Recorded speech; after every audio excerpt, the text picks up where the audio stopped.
let's shift to local politics.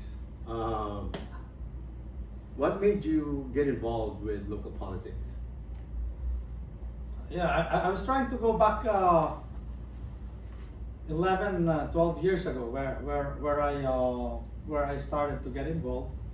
I was a two-term councilman, two-term council president before I became mayor, when I ran for public office as mayor. And I was trying to recall, what made me. I didn't go to the United States to run for politics, that's for sure. We always want to come here as an immigrant myself. I came here with the goal of raising my family, have a better life, and stay here. But never crossed my mind that one day I want to be a mayor or I want to be something in a foreign land, right? But then I realized when I was doing this, people are getting involved. I have friends that are involved, so they asked me to help. They asked me to join caucus. They asked me to join fundraisers. So I helped them. Still not decided on what to do politically. Until one time that I said, you know what, they've asked me why don't you run and be part of the bigger community. So this community, for instance, has given me a lot to start. My kids went to school here, and we love the neighborhood. So that's where I started, getting involved and joining politics. Basically, I thought that I can give more, to my community as a public servant, as a leader, and it helped also that we have a good size, or we have a good number of members of the Filipino community that were looking for somebody to represent them. Obviously, when you serve in the public office, you're representing everyone, but they love to see a Filipino running public office, and that's where it all started. So what keeps you motivated in performing this role as mayor?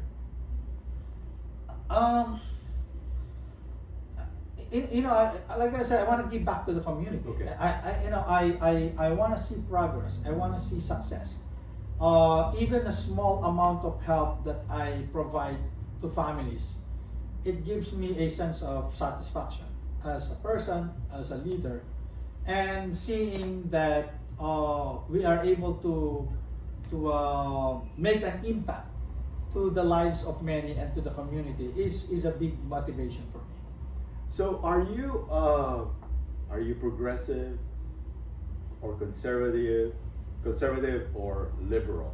And if you could distinguish each one of those, and which party uses those as their policy, because I'm sure there are a lot of foreigners among our viewers, and they keep hearing that in the news. Oh, he's a progressive, he's a liberal, he's a conservative. So are you one of those, and what does each one mean, and which party do they belong? It's hard to label, really it's hard, I don't want to label, Okay. because I'm a guy who's in the middle. Okay. Here in the United States, when they say you're conservative, mostly people are aligned with the Republican Party, because they said they're social conservative, they're fiscal conservative. When you say they're social conservative, these are the people that are religious.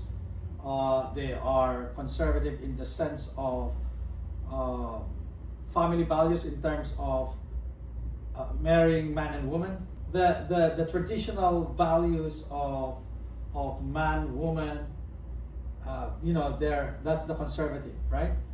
On the other hand, the liberal are the Democrats that are inclusive, in the sense that they belong to one big tent. Whether you're members of the LGBT community, whether you are atheist, whether you are, you belong to different religions, it doesn't matter. For as long as you are one community that love each other, that respect each other, That's what the Democratic Party is espousing. By the way, mostly conservatives are Christian conservatives. So I mean, I don't want to say it, but they conservatives are usually aligned to Christian values. You know, so if you are on the other spectrum of religion, you know, it's different, right? So on the other hand, you know, like I've said, that the liberal are those people that are inclusive. So if you're gonna wanna label me, they say, oh, so you're the Democrat, so you're liberal. Well, I would say I'm inclusive in the sense that I respect everybody's opinion, I respect everybody's values, but you know, as a Christian, as a Catholic, I have conservative values, you know, but I respect the LGBT community. I have a lot of friends that are in the LGBT community. I respect them. It's their orientation, it's their values, and I respect them. And they don't have to impose to me what their values are, and I don't have to impose with them, you know, what my values are. These are the values that I grew up, and this is where I would try to better myself based on the values that I know, and I hope they do the same, right? So in short, you know, let's respect each other, right? But on governance, I'm very practical. Fiscally, you know, you shouldn't spend if you don't have money to spend. But there are money that could be spent to people that are in need. Not necessarily to bankrupt the government, not necessarily to give away the money that don't belong to me, but belongs to the people, but only to those people that, you know, that matters, that if you let them fall into the crack, they become more a menace to society. So it's in the interest of the bigger society to help these people also. For instance, if you see a homeless person on the road, you could say it's not my problem, it's not my responsibility, but you can't let them roam around, because it affects the whole community. People call me, you know, Mayor, why are people begging on this part of the road? So I send, you know, the cops, not to arrest them, but to try to give them help, because there are resources that may be available. You know, that, you know, maybe the county could provide, the town could provide. Do you need anything? Is there something that we can help?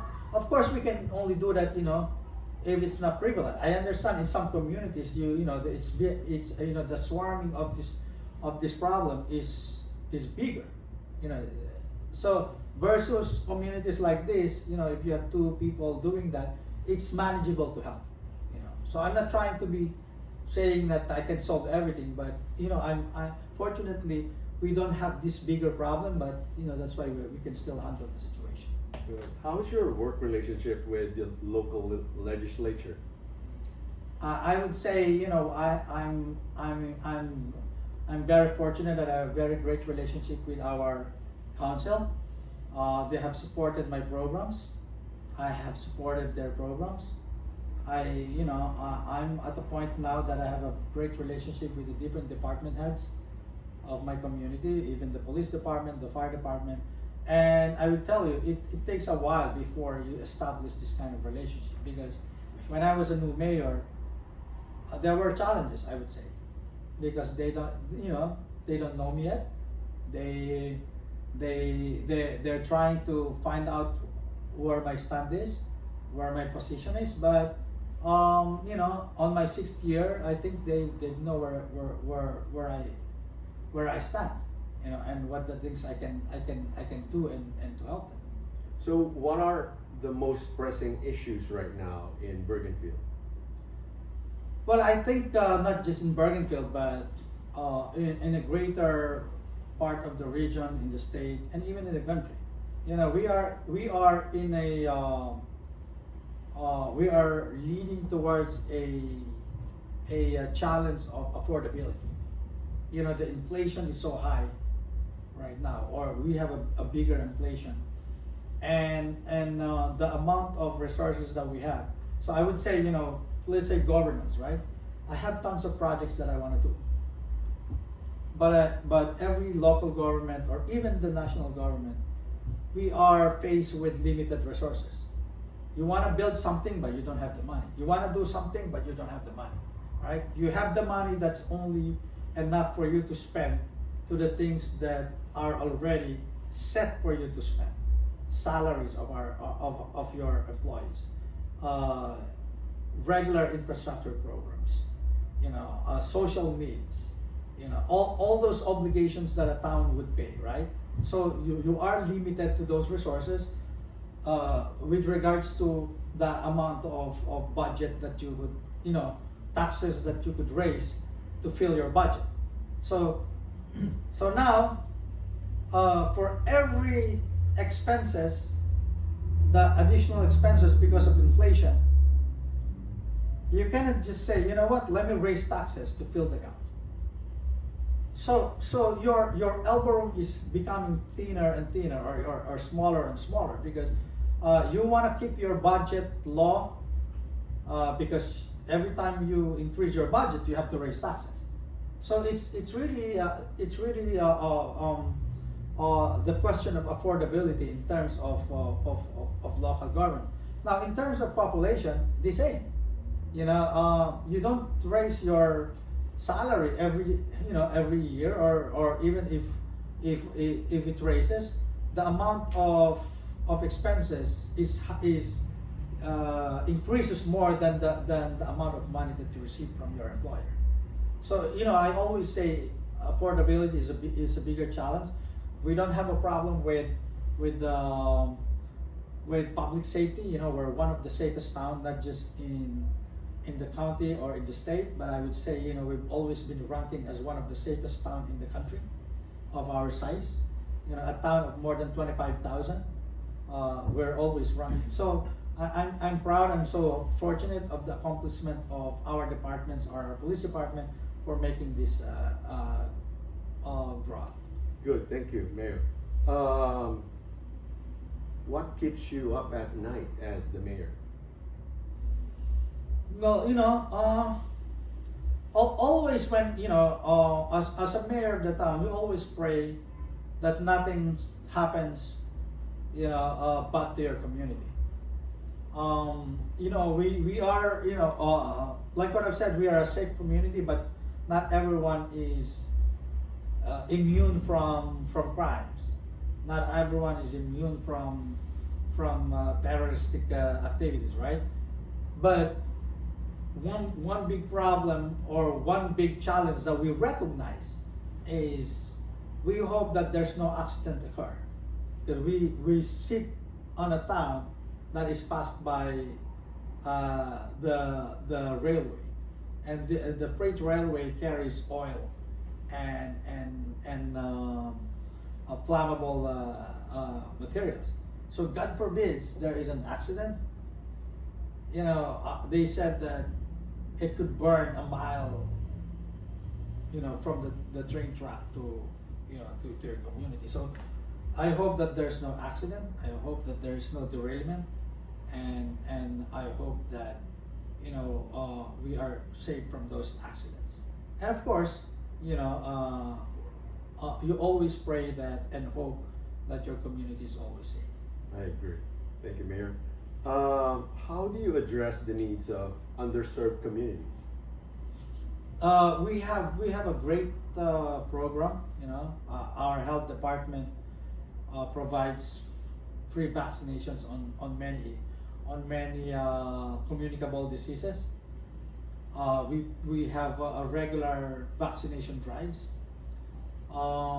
We promote those people that are in need. We have a food pantry. We tie up with private food pantries. We have sources from the county. Interestingly, during the time of COVID, although it was a bad experience during the time of COVID that we had that pandemic, but it was a proud moment for my community that we stepped up, because we are one of the best community in the region that address the hunger and lack of food during pandemic. So we were able to build a resources, for during the food during those days. We created food pantry. I built a good food pantry program.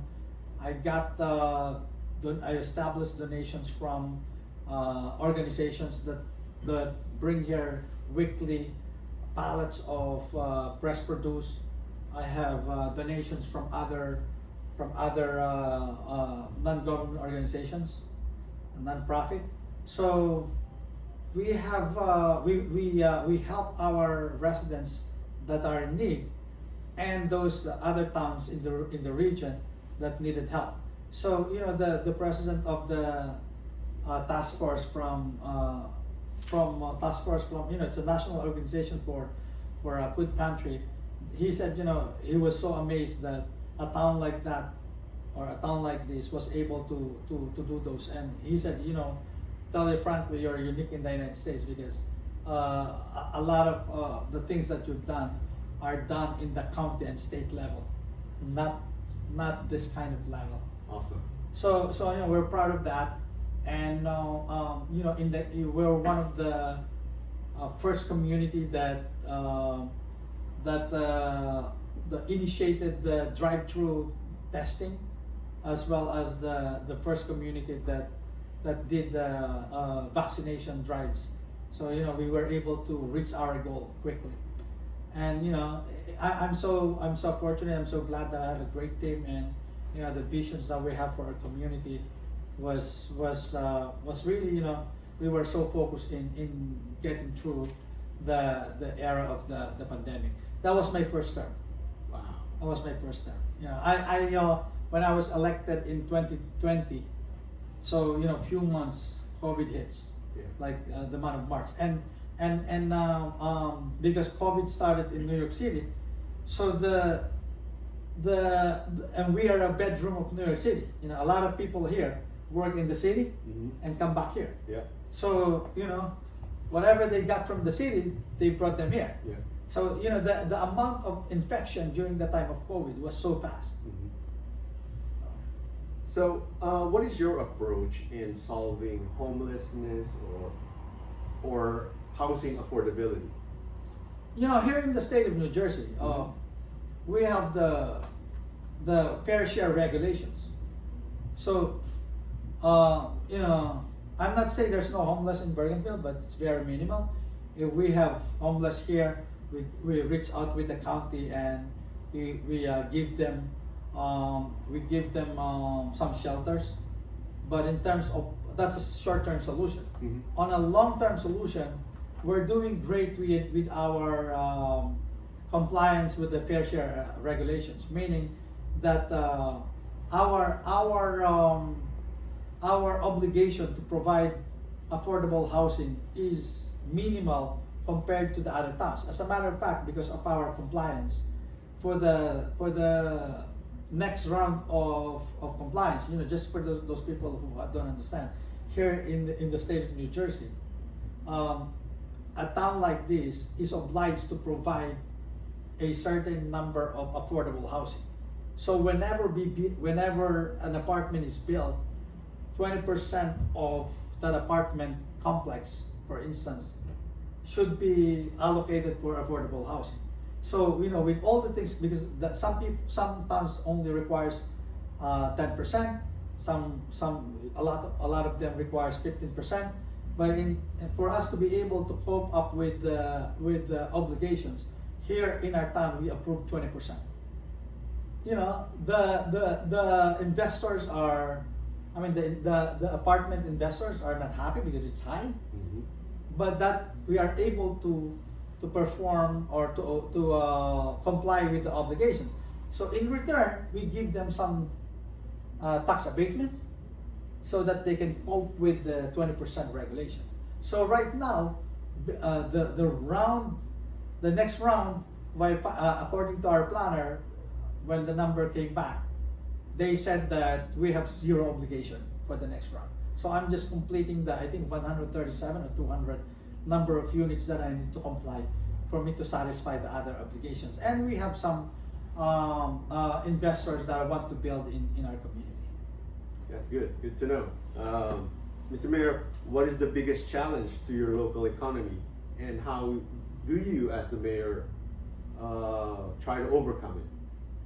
Well, I still want to go back to affordability, because business is, I think business is for people to survive. Okay. When the COVID hits, when everything was closed, everybody was closing, and nobody was shopping. So what we did is, what I did when things opened up, Yeah. I loosened up some regulations, so people would come. So on weekends, I closed down the avenue, and people can vent outside. So and then we have parties, so that people would go out and shop in the restaurants, right? Those are the things that we've done. Allowing them also to put tables outside in the restaurants to bring in more people. At the same time, here, what we've done is, when a business wants to open up, so I spoke, or we made it a policy with our building department, our health department, to make sure that all the compliance requirement and the regulations become so easy for these businesses, so that they're able to do their business more conveniently and more easily, so that they can go back to business as convenient and as easy as possible. That's good. Now, what is the role of local businesses in political decisions within Bergenfield? Well, not in the sense of policy, but they are an important partner of our local economy. That's why we have programs. We have programs that are always a partner. Here in my town, we have the Mayor's Wellness Campaign. It's a healthy program that what I've done is I brought a lot of businesses to be part of it. So we promote their business. They help us fund the program. So people knows that they are supporting the board programs, and we ask people to support them. So it's symbiotic relationship. But of course, like what in your question, how are they part of the local economy, and policy making? Whenever we make policy, we always look at what is best for everyone, including commercial businesses and the residents. So they're not left out, when we make those policies. When you say residents, does that include community organizations? Yes, Okay. everyone in the community. Now, do you see any need to make changes to improve law enforcement in Bergenfield? There's always room for improvement, right? I mean, no organization is perfect as far as I'm concerned. No government is perfect. So there's always room for improvement. But as it is right now, I think we're in the best position. Like what I've said, we've always been a recipient of safety award. We've always been cited as one of the safest community. We continue to work with our police department to be more community-oriented policing. We want our police officers to approach the residents as if you're not trying to threaten them, but you're trying to make them part of the community and help the community safer. That's why we have programs like Bike with a Cop, Coffee with a Cop. I brought the police officers in many programs, like we have a 5K tomorrow, and then the police officers are part of the sponsors. So it's good to see that your police officer, your cops, are not just there to enforce the law, but are there to help you, right? So here, when you call 911 and there's some even medical issues or fire issues, the first people that come to the scene are our police officers. In less than 5 minutes, they should be there. So they're the ones knocking your door. They're the ones, even in medical situations. If you call for 911, it's automatically dispatched to our officers, because they are on the ground. They are on a quadrant. The first thing that knocks on your door, or the first person that knocks on your door, are police officers. So they, in case of emergency, they are able to save lives already while the ambulance is coming, because they have emergency kit as well. So that's the kind of policing we want to do here. They're not just law enforcement, but they are also rescue and medical help. That's good. Thank you, Mr. Mayor. Looking back at your previous campaigns, what do you think is the most important thing that made your campaign successful? You know, when I campaign, I talk to people. Okay. And when you talk to people, you gotta be real. You need to be authentic. You cannot promise heaven and earth if you know you cannot fulfill it, and they won't believe it. They'll see whether you're just fooling around or just you're just trying to solicit for a vote. Mm-hmm. So when I campaign, I talk to them what I wanted to do. I talk to them what I've done, in the council, and as a leader of the party, as a leader of the council, Mm-hmm. and I can vouch for my record. And now on my fulfilling my obligation on my second term, I would proudly say that I've done everything that I promised them. It's not complete because I'm not done, but I've done majority of the things, and they've seen that. So proud to say, when I run for my second term, I run unopposed. So what is the most challenging part of a campaign, an election campaign, based on your experience?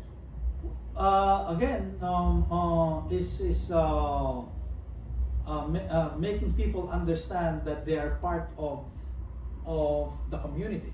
We can, as a public servant, as a leader, we are just part of the puzzle. Mm-hmm. The community is a big part of the success. Okay. So if they say, we have a problems with this, okay, I agree, I understand, but this is what we can do, but this is what you can do as well, Mm-hmm. as a member of the community. You have a problem with garbage, okay, we provide trucks, we provide pickups, but you should be able to segregate the recyclable and not and the real garbage. It's just an example, right? Yeah. So how the community would play a part. If we're talking about public safety, we have an ordinance that there's no overnight parking, because it would be easier for the police to patrol the night when the streets are clear. If you leave your vehicle at night, don't complain that you get a ticket, or don't complain that the next day our street sweeper would not be able to clean the road because your park is parked. Mm-hmm. Or on a snow day, snowstorm, when cars should be no cars should be left on street, don't leave your car because we cannot clean. So this makes these are small things, but creates a big impact to the implementation of the programs of the town. Okay, so you mentioned, I think I heard you say this is your second term, is that correct? That's correct. How many years is a term?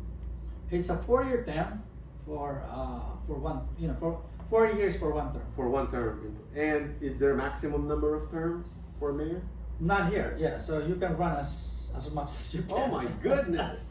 Okay, so We have no term limits. no term limits. That's Right. what I meant. Sorry, the word just evaporated from my mind. So no term limits, and 4 years per term. Right.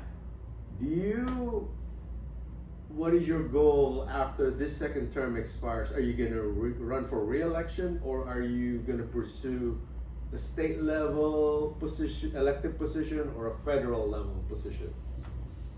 Right now, my goal is to finish my term, to finish my programs. I have a couple of things more that I want to complete and finish, and the faster I can finish those things, I think the faster I can get out of politics.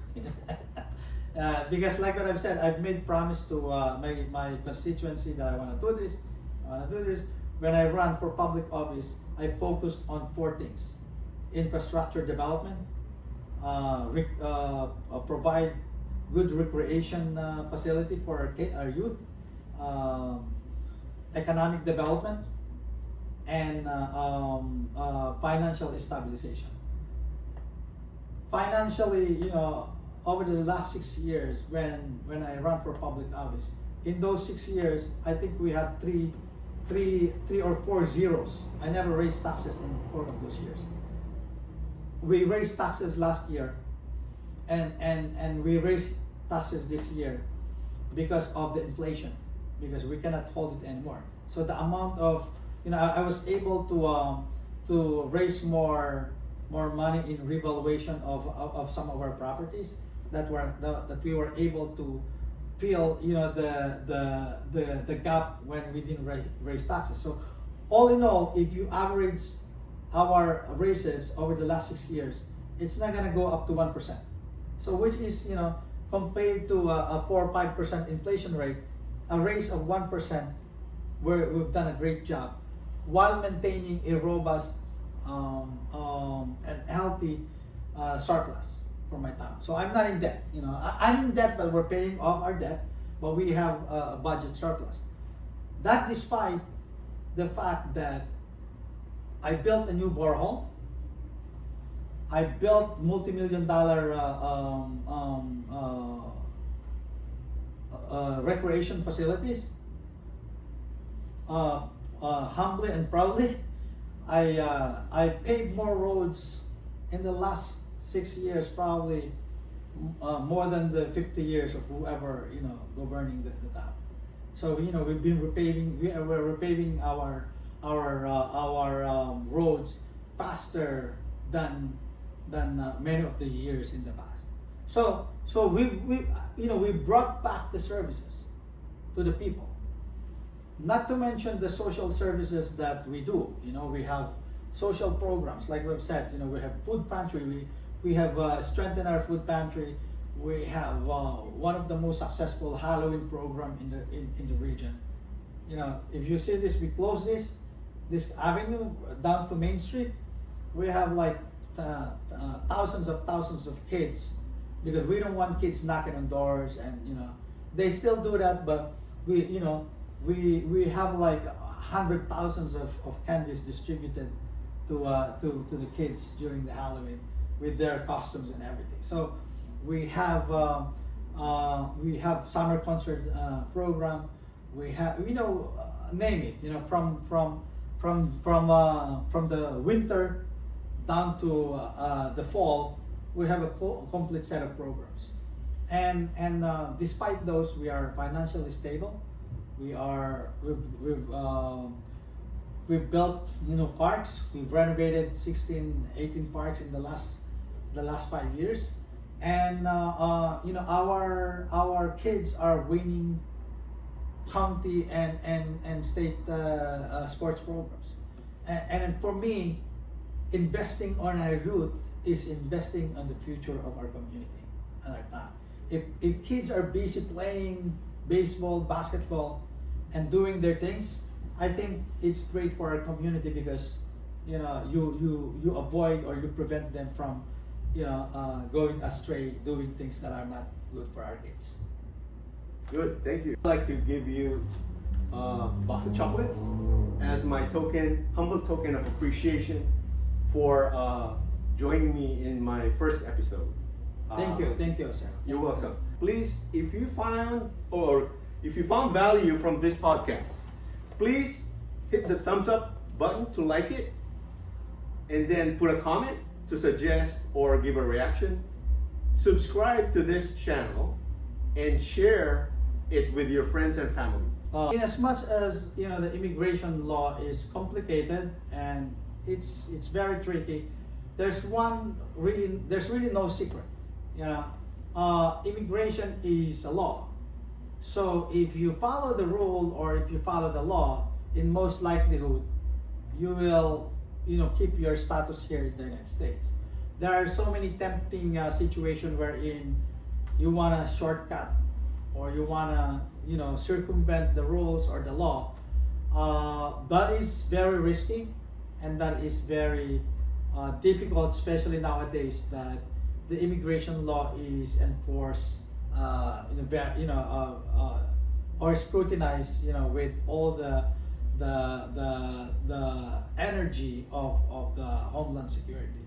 So I would say, just follow the rules, just follow the law, and if you are in doubt, consult an immigration attorney, because the immigration attorney would be able to navigate those complexities and make sure that you are here and staying here legally. So your most your number one purpose or your number one goal should be to stay in the United States legally, because it would be difficult to get back your status when you lose them. So that's my message for the immigration. Your second question is about the young people or the newcomers. young people, right? So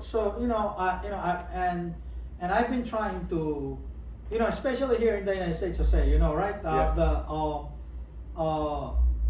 You see the fanfare, you see in the news, it's politics, federal government, but the real truth is the American people has very low intensity or is very much less interested in politics.